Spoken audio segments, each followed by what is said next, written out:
ہیں، یہی ہمارے یاور ہیں، یہی ہمارے مددگار ہیں، اور ان کا عالم یہ ہے کہ اب ہم ہیں اور یہ ہیں اور ہم ہیں۔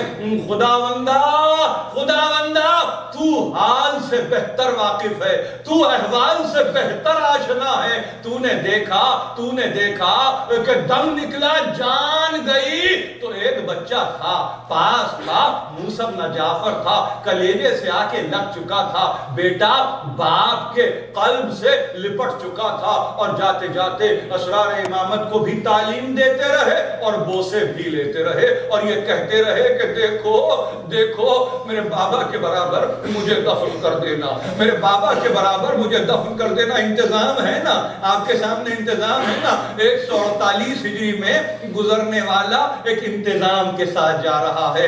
ہاں، دفن کا یہ انتظام ہوگا، کفن کا یہ انتظام ہوگا۔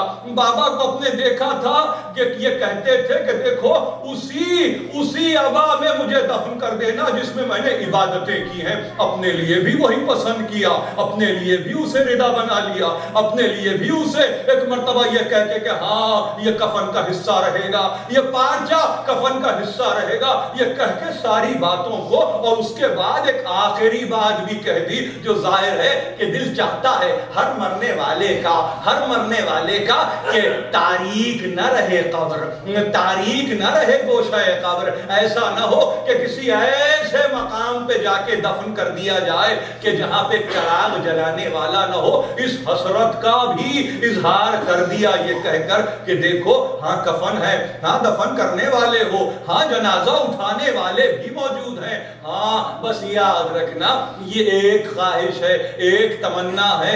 نہیں معلوم مجھے مقتل کی کوئی کتاب تو نظر نہیں آتی کہ جب یہ توصیہ کر رہے تھے تو کوئی ایسی روایت بھی ہے کہ جہاں کربلا کو یاد کر رہے ہوں اور کوئی کہہ رہا ہو کہ ہاں یہ روایت ہے، مگر دل گواہی دیتا ہے، نہیں بلکہ دل خود گواہ بن رہا ہے کہ نہیں ایسا نہیں ہو سکتا۔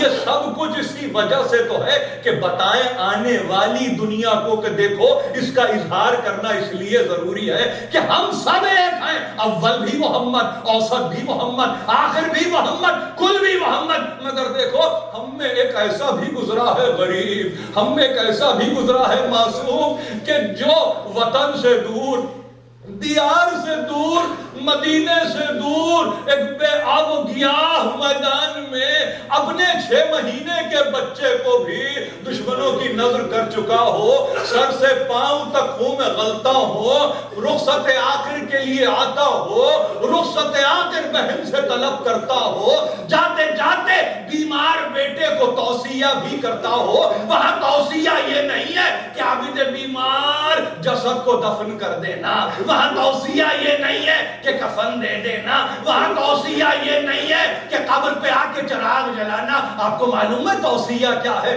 توصیہ یہ ہے کہ دیکھو عابد بیمار جب وطن واپس جانا اور میرے شیعوں سے ملنا تو بس اتنا کہنا شیعتی ما ان شرفتم ما عذب فاذکرونی او سمعتم بغریب فاندبونی۔ دیکھو جب ٹھنڈا پانی پینا تو مجھے یاد کر لینا، اور دیکھو جب کسی غریب کا تذکرہ سننا نا تو مجھ پر آنسو بہا لینا۔ وصیت ہو رہی ہے۔ اور ہاں جنازے کے اٹھنے کا کیا سوال پیدا ہوتا ہے کہ جب ایک مرتبہ رخصت ہو کے گئے ہیں، بچی کو خدا حافظ کہا تو بے اختیار زینب نے پردے کو اٹھا کے دیکھا ہے، اور دیکھا کہ گھمسان کا رن ہے جس میں حسین ہے کہ آگے کی جانب بڑھ رہے ہیں۔ ایک منزل آئی کہ حسین نظر نہیں آئے تو بے اختیار عابد بیمار کو جھنجھوڑا اور کہا بیٹے تمہارے بابا نظر نہیں آتے۔ کہا بھوبی اماں مجھے اٹھائیے۔ کھڑے ہوئے عصا کے سہارے چلتے ہوئے آئے۔ اب جب دم خیمہ پہ آئے، افق کربلا پہ دیکھا تو دیکھا حسین کا سر نوک نیزہ پر نمایاں ہے۔ کہا السلام علیکہ یا ابا عبداللہ۔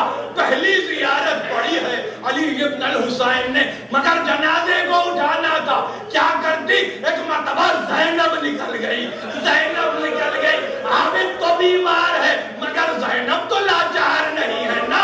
ایک مرتبہ نکلنے کے بعد قاتلوں کے دستوں کو ہٹاتے ہوئے چلی، دیکھا کہ ایک لاشا تڑپ رہا ہے، زینو کربلا کی زمین پہ بیٹھ گئی، جنازے کو اٹھانا ہے زینب کو، ایک مرتبہ یا علی کہہ کے حسین کی سربریدہ لاش کو اٹھایا، مدینے کی طرف رخ کر کے کہا السلام علیکہ یا جدہ، زینب نے حسین کے جنازہ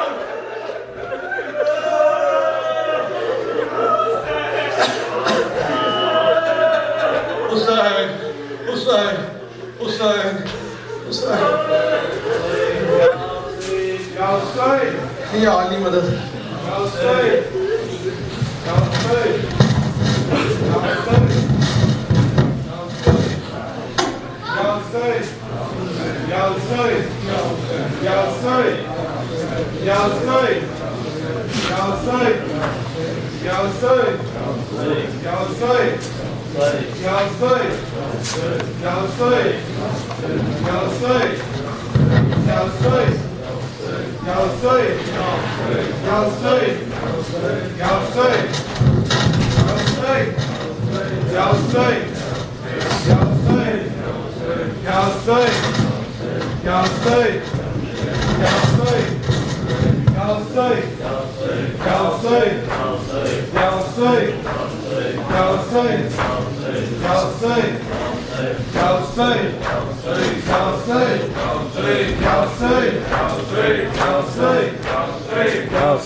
اجڑا ہوا ہے قافلہ شام کا زندان،